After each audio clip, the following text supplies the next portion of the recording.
Ayos pa po ba kayong lahat? Kayo ba ay binayaran para pumunta sa rallying ito?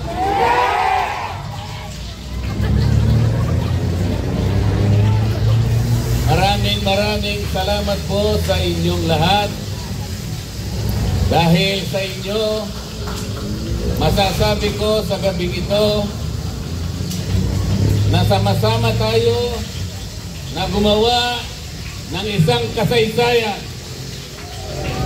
Wala pa pong nagpatawag na rally na isang kumakandidatong senador na sinuportahan ng ganito karaming mga tao. Ito pa lamang po ang pagtitipon na kinakitaan ng mahigit 28,000 mga Pilipino na nagkakatipon ngayong gabi. Pero sinasabi po nila, wala daw po ako sa survey. Naniniwala po ba kayo riyan? Mga kababayan, bukod sa pagtitipon natin ngayong gabi, marami na po akong pinuntahan na mga lugar sa ating bansa. Kahit sa Mindanao, sa Davao, sa Agusan, sa Caraga Region, sa Visayas, sa Cebu, sa Iloilo, Negros, dito naman sa Luzon, Batangas, Laguna, Quezon, Rizal, Cavite. Napakainit po ng pagtanggap ng ating mga kababayan. Sa gabing ito, marami rin pong galing sa iba't ibang lugar.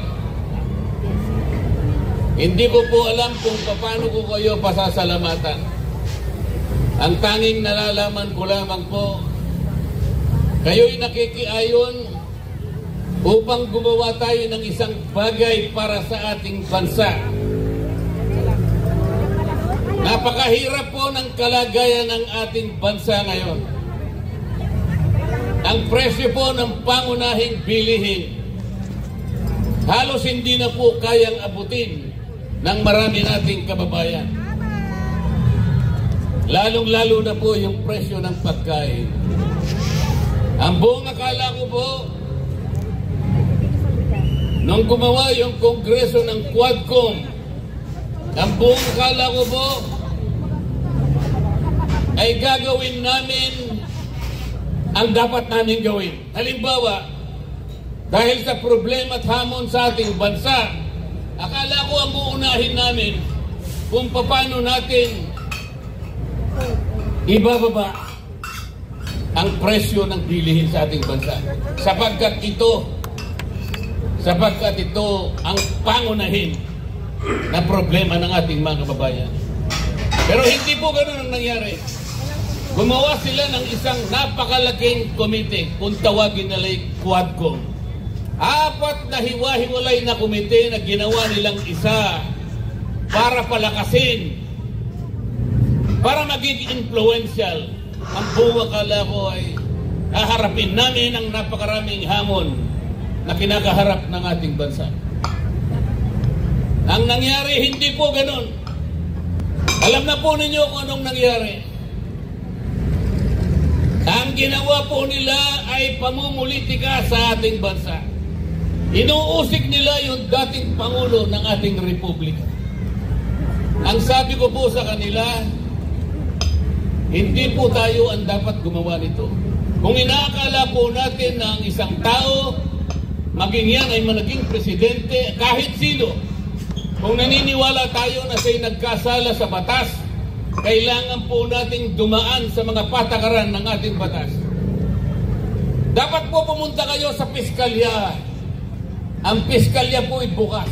Yan po ang patakaran. Meron po tayong mga korte. Yan po ang patakaran para usigin, asuntuhin kung sino man ang nagkasala. Sapagkat ang Kongreso po ay hindi piskalya. Yan po yung sinasabi ko sa kanila. Ang Kongreso po ay hindi hukuman. Nagpasikat po silang lahat sapagkat pamumulitika ang inuuna nila. Bumaha ang maraming panig ng Metro Manila. Bumaha ang Bicol Region. Mahigit pong 300 bilyon ang ginamit sa mga flood control. Akala ko po ang Quadcom uusisain lahat ito. Hanapin natin kung saan napunta ang perang ginasta para dito. Ayaw po nila yon. Ang gusto nila'y usigin nila ang dating Pangulo. Pagkatapos gumawa pa sila ng isa pang komite, ang uusigin naman nila ay yung pangalawang Pangulo ng ating bansa. Kahit walang batayan, kahit mali ang pamamaraan, ayun po, nakita na ninyo kung anong nangyari. Bago magsara ang Kongreso, pinilit nilang i-transmit yung impeachment complaint sa Senado. Ang gusto po nilang mangyari, mawala ang Vice President. Puro kaguluhan, puro pagkakabahabahagi ang gusto nilang gawin. Mahigit 230 o 240 na mga congressmen and congresswomen ang pumirma. Yun po ang kanilang gustong gawin. Yung magkakabahabahagi tayong lahat. Ano po ang ginawa nila sa akin kapag sinasabi kong mali ang paraan? Hindi tama ang ginawa ninyong patakaran. Pinagtutulong-tulungan po nila ako. Ayaw naman po nilang makipagdebate ng totohanan sapagkat hindi naman nila kayang ilabas kung ano yung tama. Ganun po ang palagi nilang ginagawa. Masama po bang ipakilala ko sa kanila kung ano yung katwiran? Masama ba na turuan ko sila sapagkat meron naman ako ng konting nalalaman tungkol sa batas? Yun nga mga chairman ng Quadcom, wala nga pong abogado ron kahit isa. Kung tinuturo ko sa kanila yung dapat gawin, sapagkat ito ang tama, ganito ang dapat nating gawin sapagkat nakikita tayo ng taong bayan. Kayo pong lahat na nandirito ngayon, nakikita nyo yung pamamaraan kung paano ginagawa nila. Tatawagin nila yung mga tao, pagtatatanungin nila ron, ang kanilang layunin ay gumawa ng batas. Nagpapatulong na gumawa ng batas. Ngunit, kapag nandun na yung mga taong tinatanong, tatakutin nila. At kapag hindi sila sumagot ayon sa gusto nilang marinig, ikukulong po nila yung mga tao. Ganito na po ang kalagayan ng House of Representatives. Alam po kung nasaan, nandyan po lang katabi natin. Kapag ako po ay nagsasabi sa kanila, puro panggugulo ang ginagawa nila. Pati po, nakita po ninyo yung hopya na kinakain ko. Kung anong ginawa nila. Pati yung hopya na kinakain ko, inagaw nila sa akin. Nang dahil lamang sa pagtatanggol sa karapatan ng katwiran, pagtatanggol sa katotohanan.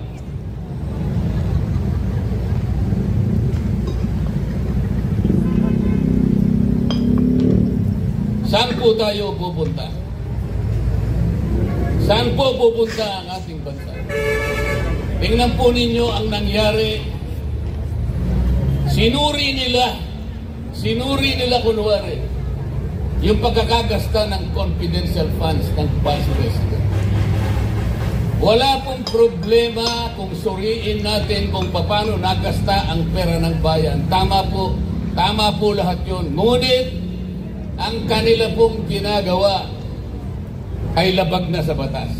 Unang-una, napakarami po ng opisina ng ating bansa ang merong confidential fund at sila din ay tinawagan ng pansin ng Commission on Audit. Ayan po ang Commission on Audit. Nasa tabi lang natin. Alam po nila na sila lang ang merong otoridad, sila lang ang merong mandato, sila lang ang merong kapangyarihan na mag-audit sa pagkakagasta ng pera ng bayan. Bakit nakialam ang House of Representatives?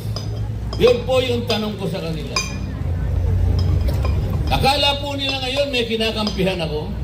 Alam po ninyo kung anong ginawa nila sa akin. Lahat ng committee po na ako'y miyembro, pinagtatanggal po nila ako. Para bang ang gusto nilang gawin ay hindi na ako kasali sa House of Representatives. Alam po ba ninyo, ngayon lamang nangyari sa kasaysayan ng House of Representatives, pati po yung aking allowance, hindi na po nila binibigay. Ganyan na po sila ngayon. Kaya ang tanong ko po sa ito, saan pupunta ang ating bansa? Napakataas po ng presyo ng kuryente sa ating bansa. Ano po yung palagi kong sinasabi sa kanila? Pagbigyan naman ninyo ko na marinig yung 10 panukalang batas kung paano natin ibababa ang singil ng kuryente sa ating bansa. Ang singil po ng kuryente sa ating bansa ang pinakamataas sa buong Asia. Yan po ay taliwas sa pangunahing layunin ng batas na ginawa ng Kongreso 24 na taon na ang nakararaan. Ano po yung layunin sa batas ng kuryente na ginawa noong 2001? Ang layunin po ay idulot ang kuryente sa lahat ng mamamayang Pilipino sa murang halaga. Taas po yung kamay na nandito ngayon na magsasabi sa akin na mura ang kuryente dito sa ating bansa. Kung ganon, yung layunin ay hindi po natupad. Pagkatapos ng 24 na taon, patuloy na nilalabag ang batas na ito sapagkat napakataas ang kuryente sa ating bansa. Saan tayo pupunta? Ang senador po, yung tunay na senador, kung gagamitin niya ang kanyang kapangyarihan na pinagtitiwala ninyo sa kanila, meron siyang kakayahan na baguhin ang kalagayan ng buhay ng mamamayan. Kung gusto niyang gawin at kung alam niyang gawin, paano niya gagawin? Kung hindi naman siya nakahanda para gawin yun. Kung wala naman siyang kakayahan na gawin ang itiniwala ninyong kapangyarihan sa kanya. Kapag ka po ikaw ay senador, tungkulin mo gumawa ng batas na makakatulong, makapagpapabago sa buhay ng mamamayan ng ating bansa. Paano mo gagawin yun kung wala ka namang kaalaman? Ang problema po, tatapatin ko po kayong lahat. Ang problema po, sa napakahabang panahon ng eleksyon dito sa ating bansa, basta sikat lang siya, yun na yung iboboto natin. Basta sikat lang. Basta nakakagawa ng pelikula. Bakit ganito po ang kalagayan natin? Pabalik-balik na yung marami sa kanila. Alam po ninyo yun. Dahil sa kasikatan lamang, hindi man lang ninyo tinanong. Paglapit po nila lalapit na naman po sila sa inyo ngayon. Pwede ba itanong ninyo sa kanila? Ano po ba ang gagawin ninyo? Karapatan po ninyo na itanong sa kanila kung may kakayahan. Pag sinabi niya may kakayahan, ipakita mo sa akin. Patunayan mo sa akin na kaya mong gawin. Ito po, pinaka-problema. Lalapit sila sa inyo ngayon. Malapit na po.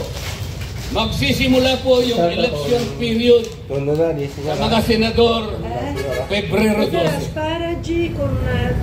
Sa mga congressmen, magtatagal ng konti. Mauuna yung mga senador.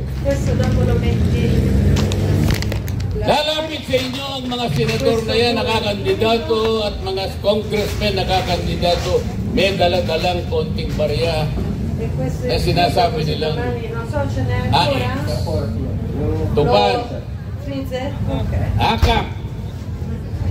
Mga kababayan, ganyan na lamang ba ang aasahan natin sa tuwing darating ang isang pagkakataon na nasa inyong kapangyarihan? Bakit hindi po ninyo gamitin ang kapangyarihan na yan?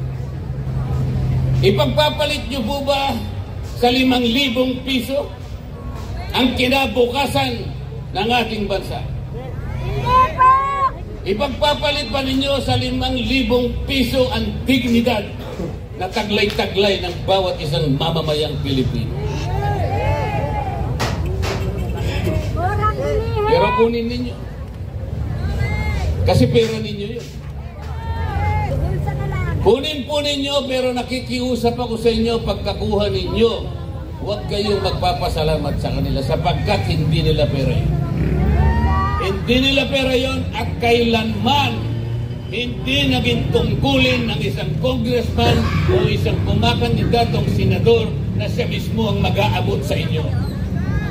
Yun po ay pagpapasikat, pagpapasiklab sa inyo. Nakakahiya po. Kailangang malaman ninyo na kayo po'y iniinsulto nila kapag lumalapit sila sa inyo at ibinibigay yung halaga na kung tawagin ay akap. Iniinsulto po nila kayong lahat. Hindi po namin tungkulin yun. Kailangang malaman po ninyo. Hindi ganon ang tungkulin ng isang sila.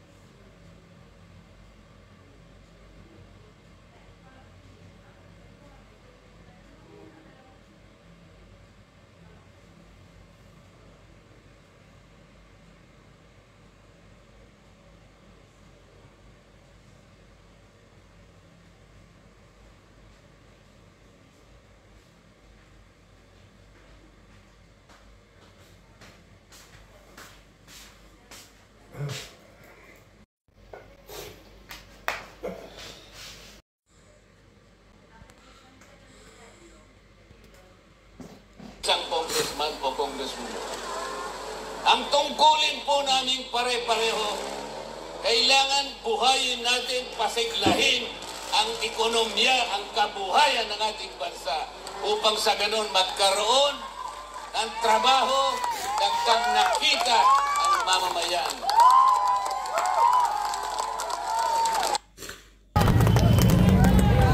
Huwag kayong papayag.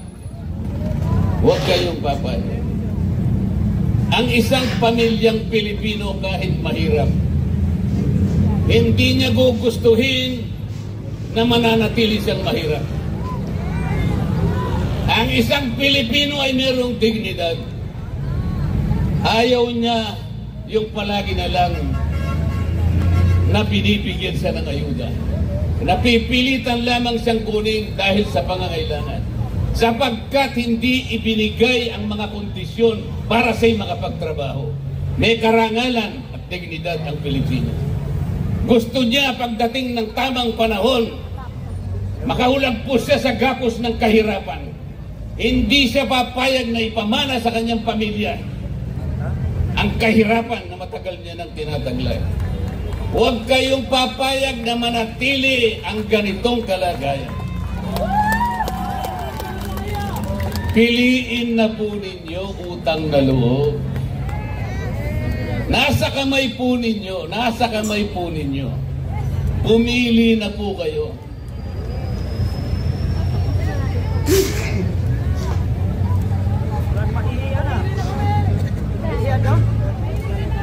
Kasi po pag hindi kayo pumili, wala po kayong karapatan na umasa na may pagbabagong mangyayari pa sa ating bansa.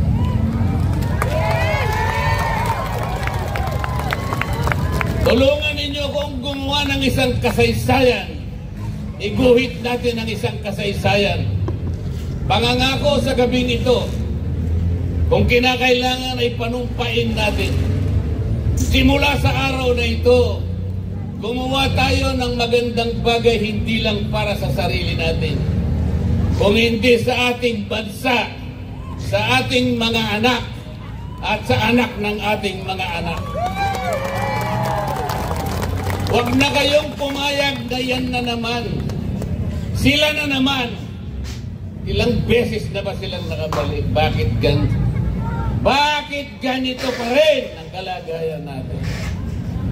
Napakarami pong magagandang batas na ginawa natin. Wala pong nagbabantay. Walang nagbabantay.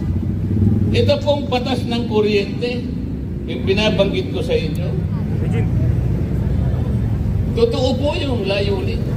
Kailangan murang halaga. Bakit ngayon po'y pagkataas-taas? Wala po kasing nagbabantay. Putal na putal!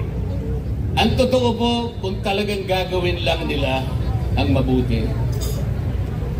Imbes na akap, imbes na AIX, imbes na tupad, bababain natin ang presyo ng kuryente, gawin natin halimbawa.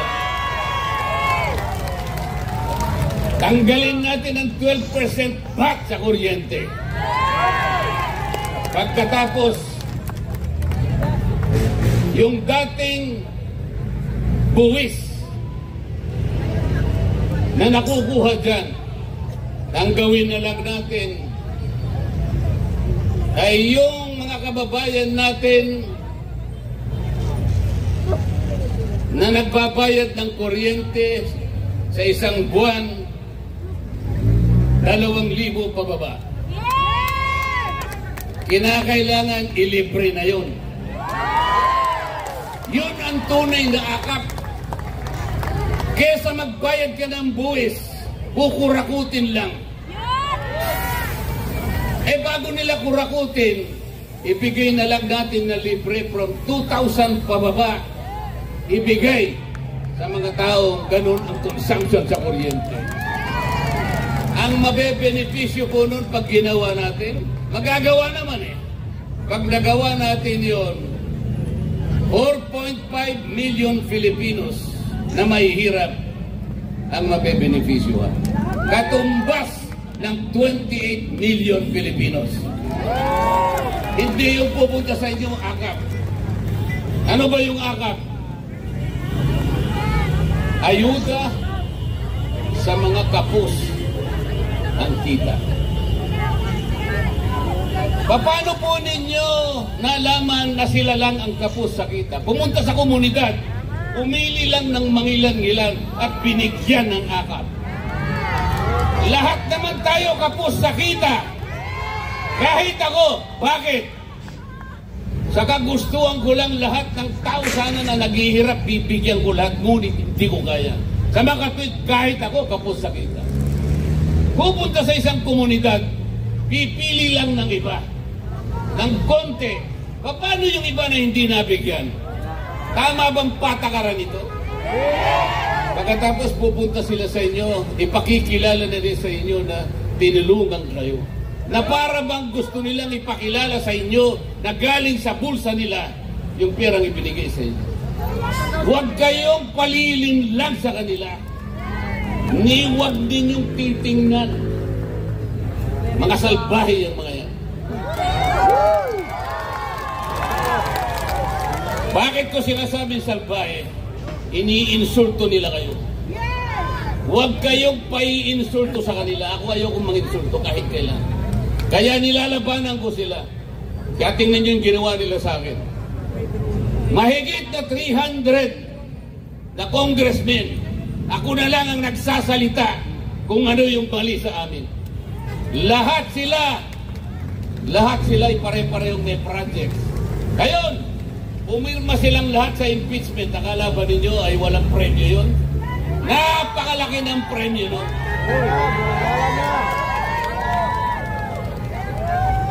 Politika ng pera-pera na ang nangyayari sa atin. Maawa kayo sa ating bansa. Maawa po kayo sa ating bansa. Iguhit natin ang isang kasaysayan sa gabing ito. Unang-una, naging kasaysayan na sapagkat ito lamang ang pagtitipon na nakalikom ng ganito karaming mga mamamayan.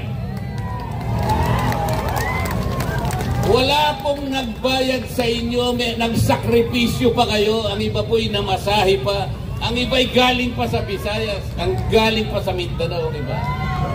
Wala po kaming may bibigay na pera sa inyo, ngunit ipinakita ninyo ang kahalagahan ng pagtitipon na ito. Salamat po sa suportang yan at gusto kong samantalahin, gusto kong ipaintindi at gusto kong bigyan ng emphasis. Magsimula tayo sa araw na ito. Makikita nila at malalaman nila kung sakasakaling ako'y nandun na po. Naniwala kayo sa akin. Kahit ilan pa sila, kahit sino pa sila, basta sa tama lamang po tayo. Huwag tayong lilihis sa tama. Kahit mahirap, kahit marami sila, ilalaban natin at ilalaban ang katwiran sapagkat yun lamang po ang tanging paraang nalalaman ko kung paano ko magsisilbi sa ating bansa.